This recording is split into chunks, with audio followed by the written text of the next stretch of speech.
Hello and welcome to TCG Rhetoric, and today is a very exciting day because I'm adding to the Alpha collection. First thing, I'll show off this card and then get to open this one. Very excited. And while I'm doing so, I'll talk a little bit about a response to the last video I made about the secret layer limited print runs. But first, let me show off this bad boy here, Glasses of Urza. Last weekend I don't think you can call it a pre-release. I went to Ravnica Remastered Sealed event. Like I said, I don't think you could call it a pre-release because I was told that Wizards isn't officially supporting that or that sort of thing. So this was just a event held by a local LGS that I went to, and I went undefeated, first place. Traded back in all the packs I got off of it so I could buy this beautiful, beautiful specimen. Pretty good shape. I mean, it's got, some dings up at the top, but really good shape to add to the Alpha collection. The centering, not bad. I mean, it's not perfect, but, with Alpha, you're lucky to get anything that is all right. But man, look at that. No surface damage. Beautiful. Beautiful. So happy to add that to the collection. While I open up the second one, which is going to be even more exciting, talk a little bit about the comments I got in the last video. For those of you that didn't see the last video, I made a quick video about Secret Layers announcement. They're going to do like limited print runs. And again, I've never bought a Secret Layer. I probably never will. It's just not something that interests me. But I just made the point that limiting the print run is a good thing. And I was surprised by not surprised, but I thought the community reaction of getting upset that there might be scalpers and that sort of thing. Though I understand their point, I thought was off base. I thought that limited print runs was good. Some people agreed with me, more people disagreed with me, but some of the comments I received were like someone kind of facetiously said, "Oh yeah, I only want to play against rich people, not against poor people. I agree with you. I only want to play with people who have 5K decks." And I don't know if he's being obtuse, facetious, but Secret Layer print runs, Secret Layers are cosmetic. They're reprints. They're not new cards. It doesn't prevent you from playing Magic. I don't really understand that point. So you don't get your new Garfield card or Walking Dead variant or Fraggle Rock Commander deck. It's not going to stop you from playing Standard or any format you want to play with your friends. So I don't know. I think that's a little disingenuous. There are problems with the price of Magic in places. I do agree with that. I mean, Standard is ridiculous. The RCQ season is going to be Standard. And so I was looking at Standard decks, and one issue that's been created is that I remember when I played Standard back in the 2090s, and common and uncommon cards were good. Part of it feels like now decks are just loaded up with mythics and rares, and it just makes every deck such a high price point to get involved. So I thought that was a little facetious. Someone else said the reserve list saved Magic in the beginning. I don't know if you could say it saved Magic. Fair point by him. A lot of people agree with him on that. I don't know if it saved Magic, but I do think, I know a lot of people disagree with me, but I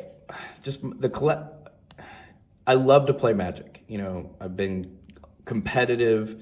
I love competitive games. But just as much as me also likes the collectible nature of it. And I think the idea of, it doesn't have to be a lot, just maybe one card every time a set is released is placed on the reserve list.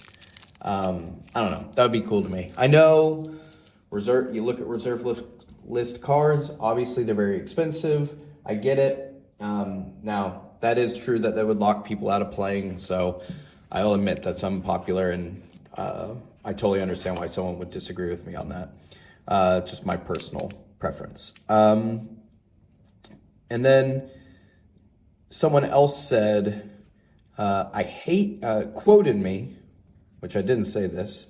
They quoted me as saying, I hate people who are negative, so let me complain about them and be negative.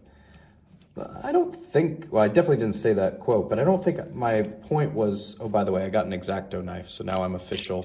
Seems like all the magic YouTubers use X-Acto knives to open things.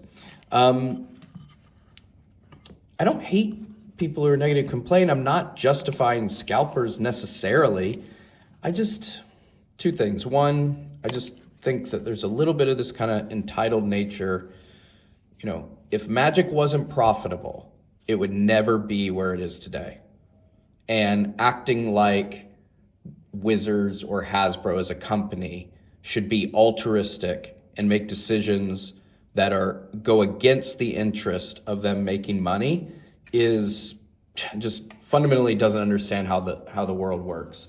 And then the second thing is, I don't like these false binaries where we pose people who disagree with us as being evil.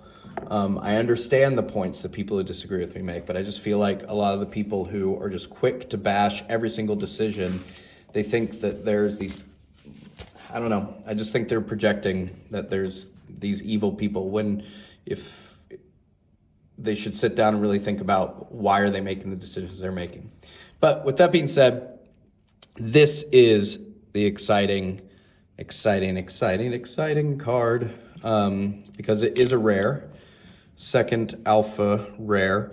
And for those of you that don't know, and if you are watching this long, I don't know if that means you don't know much or you know a lot, but rare alpha cards there were 3,000 printed in his print run. And, you know, this goes to how much money, how money plays a role. They did not expect to sell all those cards and sell them so quickly. And one of the reasons there's so few of them is because Wizards was not a big company when they were first made. And so they had to do a limited print run just because they couldn't afford anything else. And all the profit they made went into the next print run so they could print a little bit more beta and then a little bit more in unlimited. Well, anyways, this Vesuvan doppelganger, is one of only 3,000 that were ever printed. I don't have a list in front of me, but if I remember right, 3,000 alpha rares were printed. And look at how gorgeous it is now.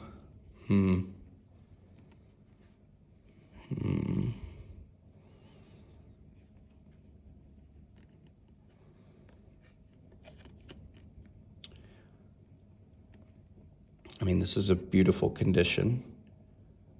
I'm gonna need, compare it to this one that I've already verified, already put under the microscope and done the light test and all that sort of stuff. So I know this one's real. Okay, yeah, similar feel. I've got see how the light reflects off both of them. Yeah, pretty similar. With how incredibly rare this card is, you gotta be skeptical. But you see the lip there on the side, so it doesn't look like it's a beta that's been cut. And so compare the backs, the two alpha cards. Yeah, looks pretty good to me. Oh, so exciting. I got a good deal on this Vesuvan doppelganger, and she is so beautiful. I mean, I don't know. So there's a little water damage or surface damage there. A few nicks, but man, I think I'm not really big on grading. I don't know much. I mean, super off-centered. That's the big problem, right? I mean, just you can tell right there. So rating-wise, that's probably why it's so cheap and has never been graded or anything like that. That's the big thing. But God, what a great addition to the collection.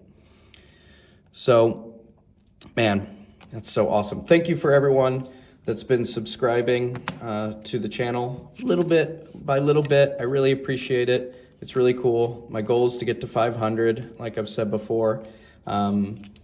Each and every subscriber I get fills me with a little joy on that day whenever I get the notification, so I really appreciate it. And whether you agree with me or disagree with me on secret layer print runs or the state of magic or where it should go or if capitalism is not evil, I still appreciate you commenting, being a part of it. And yeah, I wish you the best. See you next time.